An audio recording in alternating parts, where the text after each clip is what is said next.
Ici, avec 3 petites vidéos, je vais vous expliquer comment compléter une table de valeurs après avoir reconnu le type d'équation qui a été utilisée pour la compléter.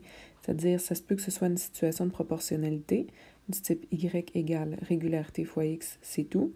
Que ce soit un inversement proportionnel, ça veut dire que ton x fois ton y va toujours te donner la même chose, un produit constant.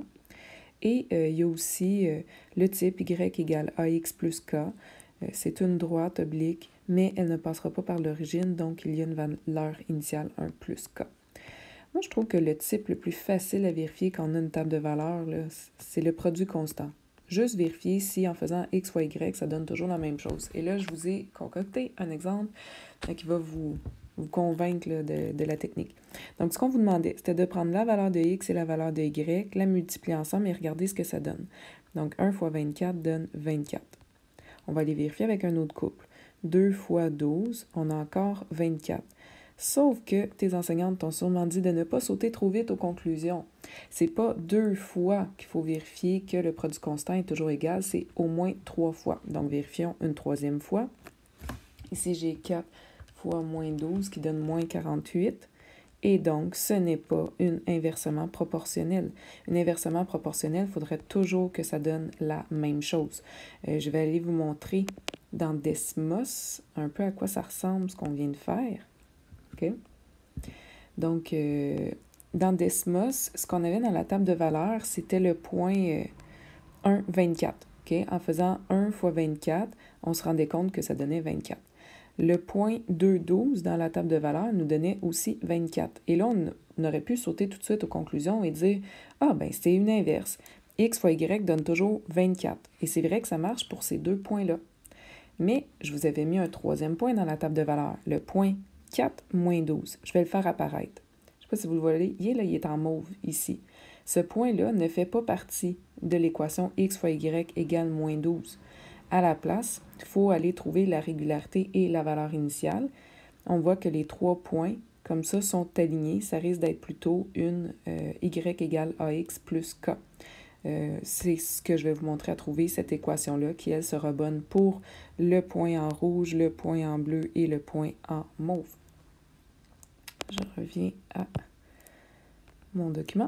Donc, vu que ce n'est pas un type de situation inversement proportionnelle, on va y aller avec trouver la régularité en premier. Donc, un petit delta y divisé par delta x. Et ça, c'est pas 3 fois qu'il faut que tu le calcules juste 2 fois. Ça va être suffisant pour vérifier que c'est constant. Donc, mon delta y, c'est comme des bonds de y. Donc, de 24 à 12, j'ai moins 12. Mon delta x associé de 1 à 2, j'ai plus 1. Donc, moins 12 divisé par 1, sortons notre gros calcul mental, ça donne moins 12. Je vais aller vérifier une deuxième fois. Okay. De 12 à moins 12, on a un moins 24. De 2 à 4, on a un plus 2. Moins 24 divisé par 2 positif me donne aussi moins 12. Et on a notre régularité. Maintenant qu'on a notre régularité de moins 12, on peut voir si c'est directement une proportionnelle. Si je fais par exemple 2 fois moins 12, ça me donne moins 24. Si mon y avait été de moins 24, yes, ça aurait voulu dire qu'on a y égale ax. C'est une directement proportionnelle, on n'aurait plus rien à faire. Ça aurait fonctionné. Mais là, on voit que moins 24 à 12, on a une valeur initiale de plus 36. La manière de trouver votre k de plus 36, peut-être mieux organisé que ça, je vais vous le remontrer. On pourrait écrire notre équation y égale à x plus k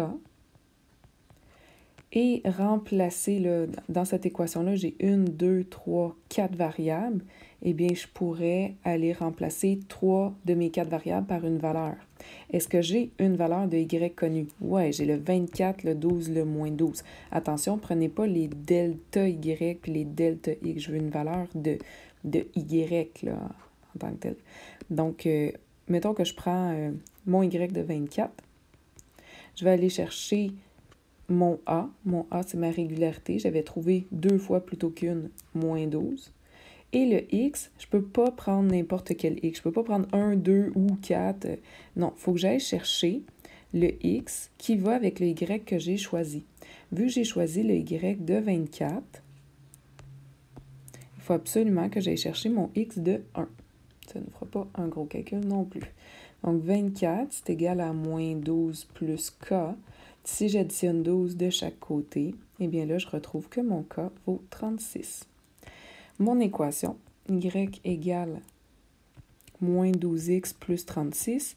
Avant de t'enligner sur compléter la table de valeurs avec cette équation-là, je pense que tu aurais intérêt à vérifier qu'elle est bonne, valider qu'il n'y a pas d'erreur.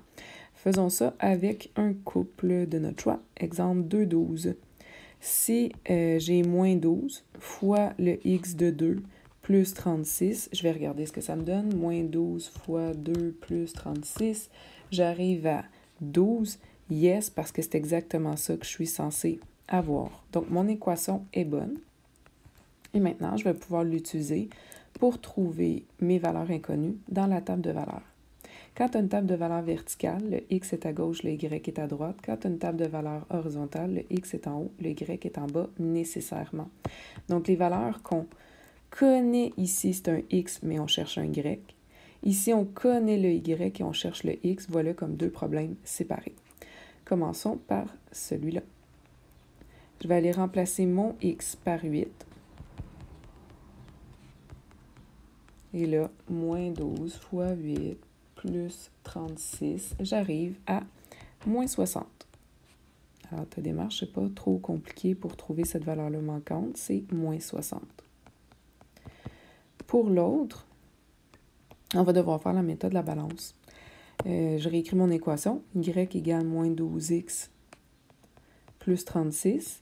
Et là, mon moins 228, c'est la valeur du y. Donc, moins 228 est égal à moins 12x plus 36. Commence par enlever ton terme constant à droite en faisant moins 36 de chaque côté. Moins 228 moins 36, ce qui nous donne moins 264 égale moins 12x.